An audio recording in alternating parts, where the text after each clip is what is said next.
Good afternoon. First, I apologize that you will not hear the wonderful homily of Deacon Ray tonight. Father Herbert has asked me to run the report on the Convocation of Catholic Leaders, which I was able to attend with God's grace. But first, I would like to do an announcement. A parishioner of ours, who we all know, has passed away. Oh, got your attention there. He is the one that always do the things that we are supposed to do. If there is a leadership in the ministry, we can rely on him. If there is a need to teach RE, we can rely on him. Even if we just need to pick up a piece of paper on the floor, we call on him. His name? Someone else. His name is someone else. Somebody to teach RE? Let someone else do it. Somebody to clean the church? Call someone else. Well, brothers and sisters, someone else passed away. We cannot rely on him anymore. Anyway, let me give you a backgrounder on the Convocation. The Convocation was an offshoot of the encyclical of Pope Francis, which is the joy of the gospel, Evangelii Gaudium. This convocation, the planning stage started in 2012.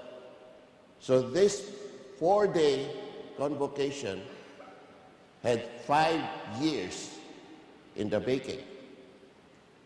The purpose of it is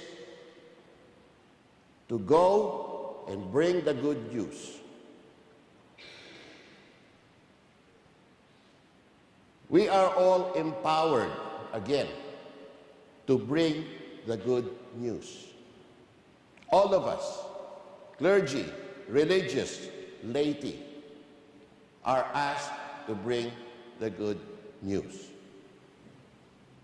And you know what? You are empowered because of your baptism. Why? It is because of the alarming situation that we are in right now, the decline of the population of our church. Do you know that only 25% of the Catholic denomination are active? In our very parish alone, when I started in 2010, there were 3,600 families recorded. Today, there's only 1,400. You can see it yourselves. How many vacant pews are here?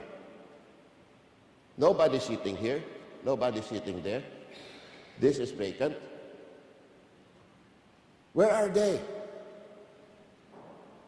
And what is more alarming is that the youth of today are not here. And they will answer like this. What is your religion? None.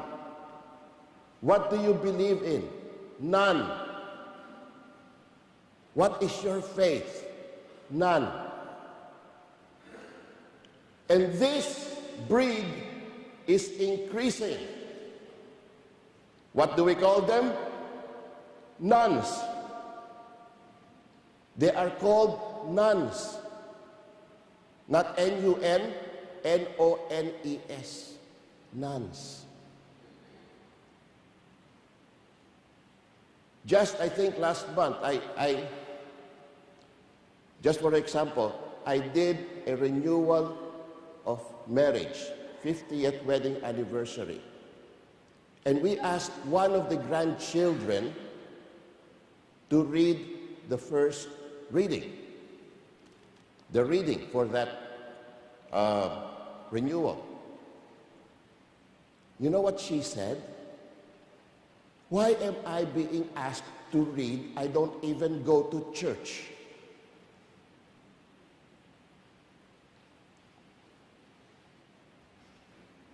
We have the parable of the wheat and the weeds. We are good. We are the wheat. But the wheat goes astray as well. The good people goes astray as well. And this is the urgency that Pope Francis wants to remedy. We should stop the bleeding of people getting out of the church. Getting out of the church. Yes, some of our people here in the parish went abroad, other states. They have transferred to another state. That's fine. They're still in church. What bothers us are those who do not go to church anymore. The importance of communal worship. The importance of communal worship, they don't mind. There are some people who would even answer like this: do you want to go to church with us? That is spelled M-U-H.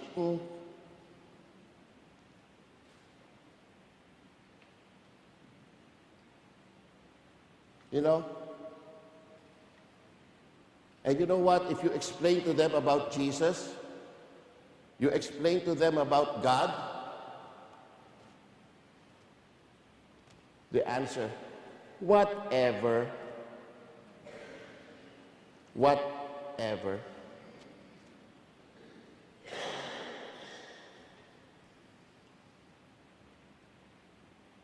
Go to all the world and preach the good news.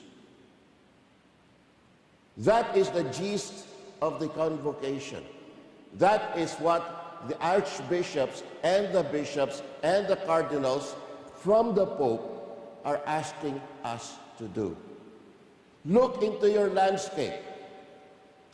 Not the landscape of flowers and, grass, but the landscape, your periphery. You are missionary disciples, my brothers and sisters. You are the ones that could bring the good news to people. Start with your world, your family, your peers, your friends. Bring them back. Bring them back. And this time, can we rely on you? That is what our hierarchy, the Pope, is calling, is asking. And you know what? There is an urgency to it. There is an urgency to it. And the Pope himself has given us the example. One of the cardinals, or one of the Secretary Generals of the Vatican had mentioned this.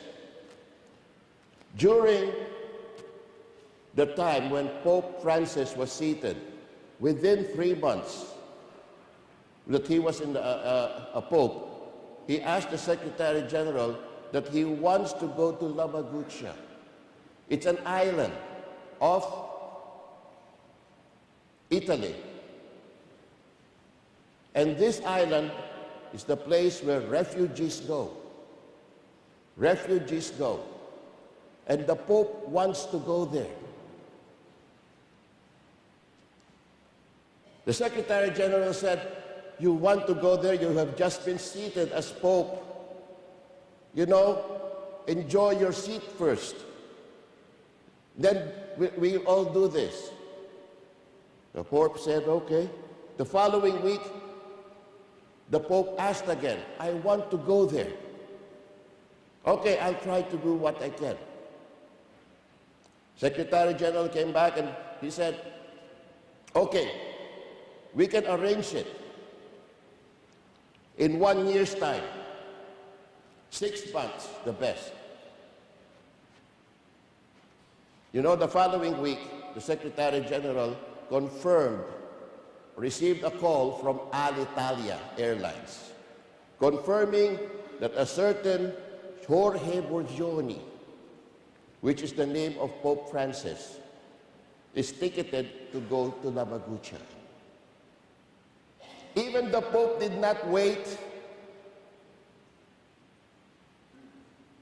No one can wait. This is an emergency. We have people falling, going astray, and they need to be back. Brothers and sisters, go to all the world and preach the good news. We cannot rely on someone else anymore.